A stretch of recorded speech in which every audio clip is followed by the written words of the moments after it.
Qui va gagner le quart de finale entre la France et le Portugal? Salut à tous les gars, c'est Azial. Aujourd'hui, on se retrouve pour une nouvelle vidéo. Ma vidéo prono entière où on va pouvoir bien développer. J'ai sorti une vidéo prono sur les quarts de finale globaux où je parle aussi bien évidemment de ce match, mais je l'aborde d'une manière assez rapide. Je développe pas vraiment comme je vais le faire dans cette vidéo. Aujourd'hui dans cette vidéo, on va pronostiquer ce France-Portugal. Je vais donner mon avis par rapport à la rencontre, par rapport voilà, au match-up, à ce que j'attends des deux équipes. On va d'abord parler des deux équipes avant avant que je donne mon avis par rapport à qui va remporter sa rencontre et mon pronostic par rapport à cette rencontre. C'est ça le plus important. On va essayer de développer, de débattre bien évidemment. Peut-être que certains ne seront pas d'accord avec les arguments que je mets en avant, mais en tout cas on va essayer de le faire comme d'habitude dans la bienveillance. Et puis peut-être en fin de vidéo, si on a le temps, si j'ai pas trop parlé, on va aussi voir 2-3 actus autour de l'équipe de France, mais on va quand même se concentrer principalement sur tout simplement le prono de ce France-Portugal. Avant que la vidéo commence, n'hésitez pas à la liker, à commenter, à partager et à vous abonner, ça fait toujours plaisir et ça aide pour le développement de la chaîne. Et nous, on peut y aller dès maintenant. Bon, pas mal de choses à dire, on va quand même commencer par l'équipe de France parce que je pense que c'est important. Bah déjà c'est dans l'ordre et c'est important de commencer par l'équipe de France parce que je pense que la plupart des gens qui vont regarder cette vidéo sont quand même un peu plus intéressés par l'équipe de France. Donc quel est votre avis sur l'équipe de France, supporter portugais ou non? On va faire un petit bilan, on fera pareil après pour le Portugal et à la fin je donnerai mon vainqueur et pour quelle raison je pense que ce sera cette équipe qui va l'emporter.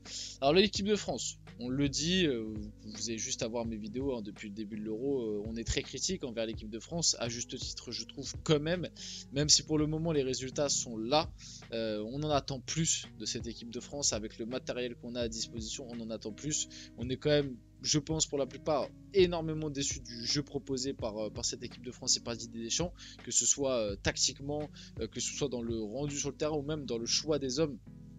C'est-à-dire que bon, moi la composition avec seulement 2 attaquants, 4 milieux et 4 défenseurs, ou sur les 4 t'en as quand même 3 c'est des centraux, ça fait quand même beaucoup de joueurs à vocation défensive.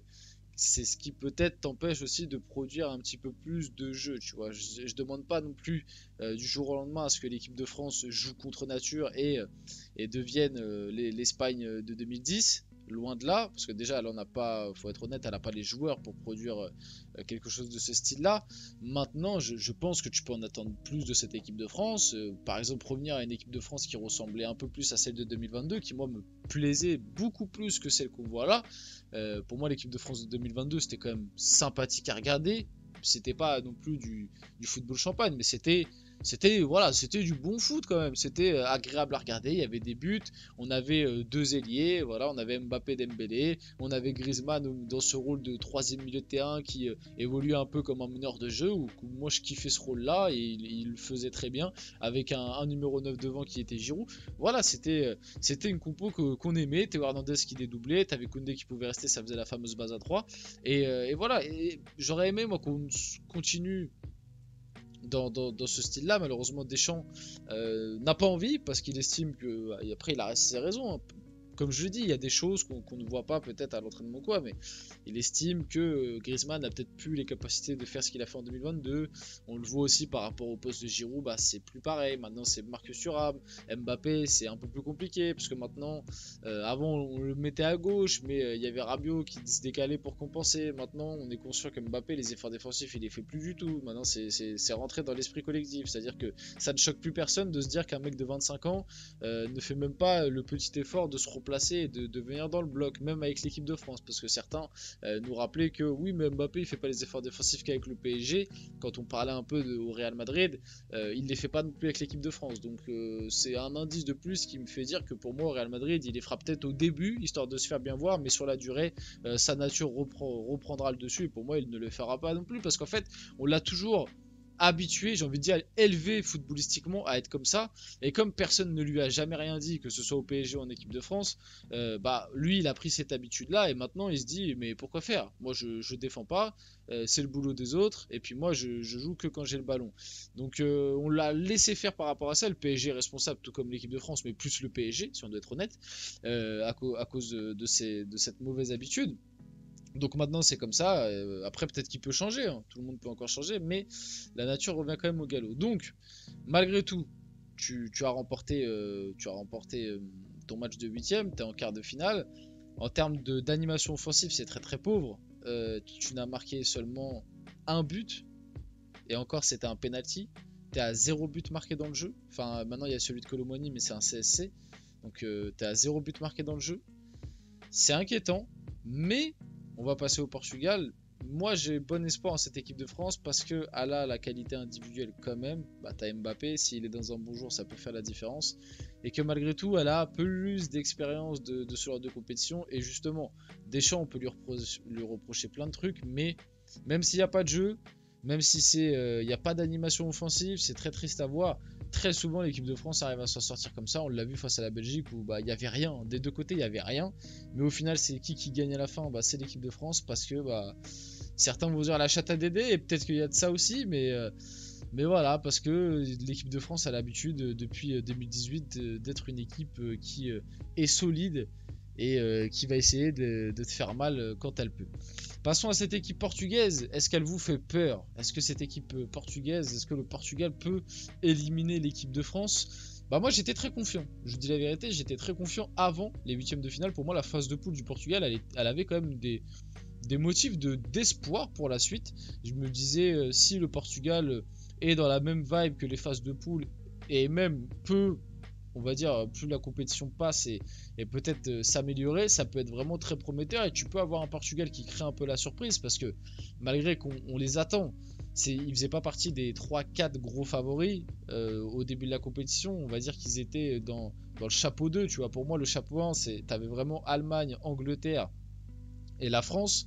Et derrière en favori t'avais l'Espagne, t'avais le Portugal, t'avais l'Italie un petit peu parce que c'était quand même les tenants du titre, même si c'était un peu plus loin. Mais voilà, t'avais ces équipes là qui étaient un cran au-dessus des trois premières pour moi et qui étaient à peu près toutes à égalité. Donc même si sur le papier t'avais un effectif sympa, t'étais pas non plus le favori de cette compétition. Et les phases de poule étaient encourageantes. Je me suis dit, ah, c'est sympa. Et pour moi, comme je l'avais dit dans certaines vidéos il y a quelques temps, j'avais dit pour moi, le Portugal, derrière l'Espagne et l'Allemagne, c'est l'équipe qui m'a fait la meilleure impression. Entre temps, il y a eu la Suisse aussi où c'est très sympa. L'Autriche a montré des choses sympas, mais ils se sont fait éliminer en huitième. Donc pour moi, le Portugal était à peu près, tu vois, troisième, quatrième équipe les plus intéressantes de l'Euro. Maintenant, il y a eu ce huitième de finale face à la Slovénie.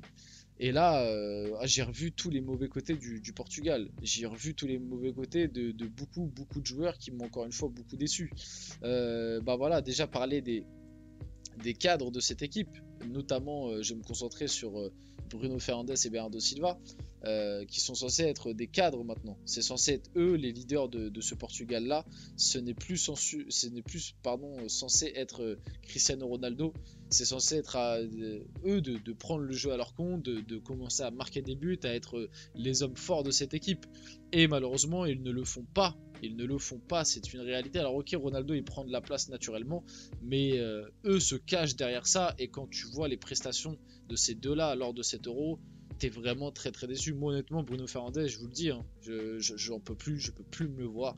Avec le Portugal à chaque fois, c'est décevant. À chaque fois, il est sympa, voilà, il met des buts lors des phases de qualif et tout le monde est un peu hype. Et à chaque fois qu'on arrive dans les grands tournois, Bruno Fernandes, c'est catastrophique. Donnez-moi une compétition que Bruno Fernandes a réussi avec le Portugal, il n'y en a pas.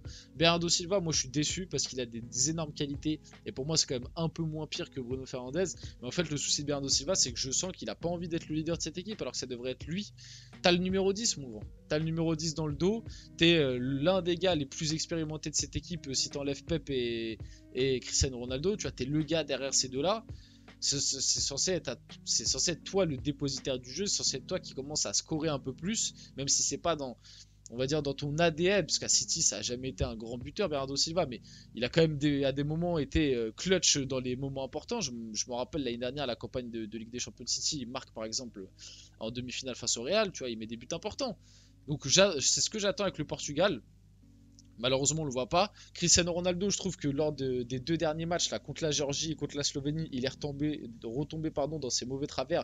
Là où au début de l'Euro, j'étais très agréablement surpris de l'attitude et même du jeu proposé par Ronaldo. Je trouvais qu'il était dans son rôle, il jouait simple, il n'était pas trop cherché. En tout cas, il demandait pas, il réclamait pas trop le ballon, il forçait pas trop les frappes.